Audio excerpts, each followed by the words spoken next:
Tonight, what does that mean to you? And also about your play down the stretch, what were you trying to do? I'm very grateful and blessed to reach that. I know it's definitely a great milestone in my career here.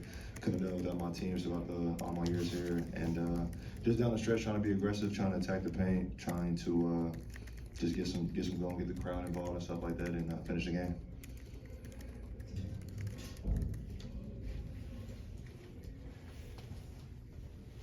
On that, Jay, is there a closer mentality there? Did you think that I'm going to go close this thing out?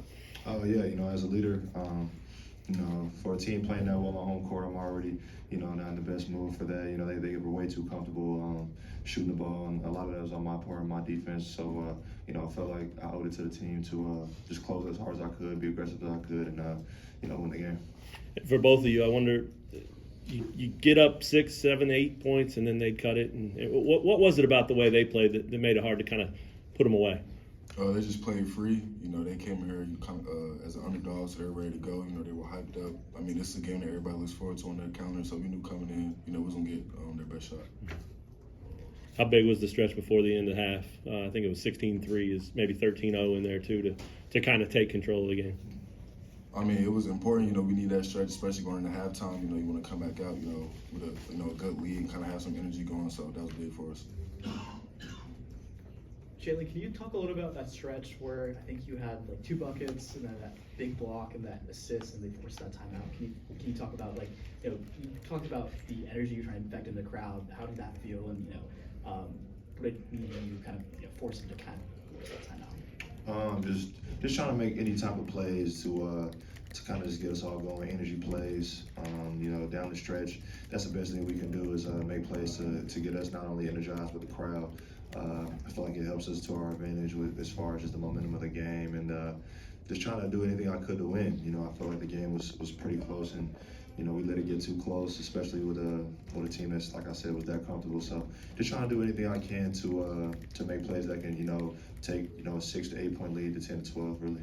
Did you feel like, as a leader on the team, you said, and you had a rough game shooting-wise last game, did you feel like it was your kind of opportunity to kind of showcase that, hey, like I'm that guy, like I should be counted on these moments?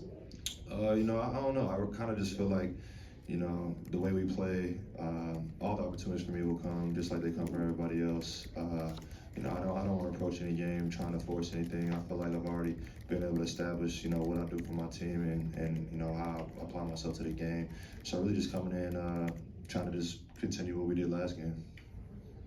For either one of you, 4 for 20 from 3-point range. Can you attribute that to a cold night, no pun intended, or is it alarming at all? I think a lot of it was just kind of just having short shots. I think our first 9 threes, coach said that we missed, were all short. So those are pretty easy fixes. But when the ball's not going in, we got to find other ways to score, to get easy points. We're a team that shoots a lot of threes, obviously. So when it's not hitting, we just got to figure out what we can do next to succeed.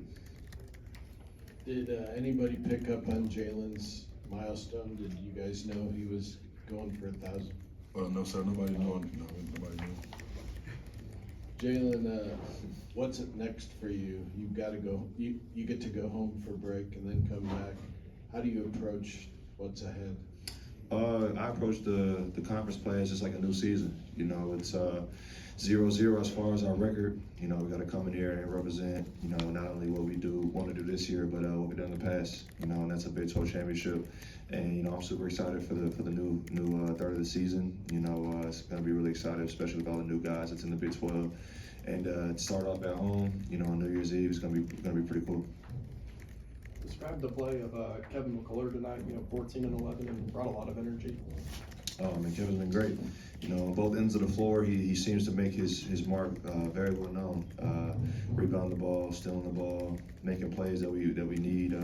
Even plays like trying to go dunk that dude. I mean, just plays to get not only us involved, but the crowd involved and getting guys going. That's exactly what he does. He's a guy that energizes us on both ends of the floor. Jalen, did you have a follow-up? Bobby. Oh, go ahead. I just think Kevin, he's one of those guys, the stats he had, it doesn't all show. Like he does little plays, like we watch film that we, kind of look at, we kind of try to teach ourselves, like, you know, being in the gap here can really stop a bucket. So he makes plays like that that don't really show up on the stat sheet.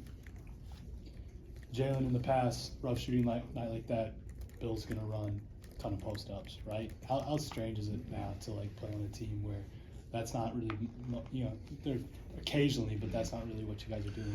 It's definitely different. You know, this being my first year, we're not having like a really big like, you know, Dave and Dope were my last two centers. So you know, having Cajun now kind of brings a new aspect of the game. You know, he can do something they, you know, probably couldn't done his best, and that's that short roll. You know, being able to make plays out of that, the free throw line. And, you know, if we're not going to get easy points by posting up, we got to find them in different ways. And I think Cajun's been able to do that with that short roll. He's been so effective, first of all, just dunking the ball. But, you know, seeing guys in those corner spots, I think we get a lot of our threes from him catching the ball in the middle. The defense comes in, and he's able to dish the ball out. And it seemed like those middle lanes, those rolls weren't there as easily tonight, and they're kind of playing a little bit drop. What did you see from their defense, and how can you guys maybe attack that going forward if perimeter shots aren't falling? Just probably just move the ball more, get the ball flat more, just to keep the defense moving. I'm pretty sure teams are watching and seeing that we succeed a lot when we get that short roll. So if they're going to cut that off, we probably just got to keep the big moving, and eventually, you know, he'll slow down a little bit, and that'll be our time to attack. For both of you, what do you think of MJ tonight? He got a little extended time out there and seemed to be ready for it. You know, I think he looked good. You know, he's trying to learn, coach. He's trying to, you know, see, you know, what Kansas basketball is all about. So once he gets going, you know, he's starting to see a few baskets go in, and he's gonna be good. Okay, what do you see?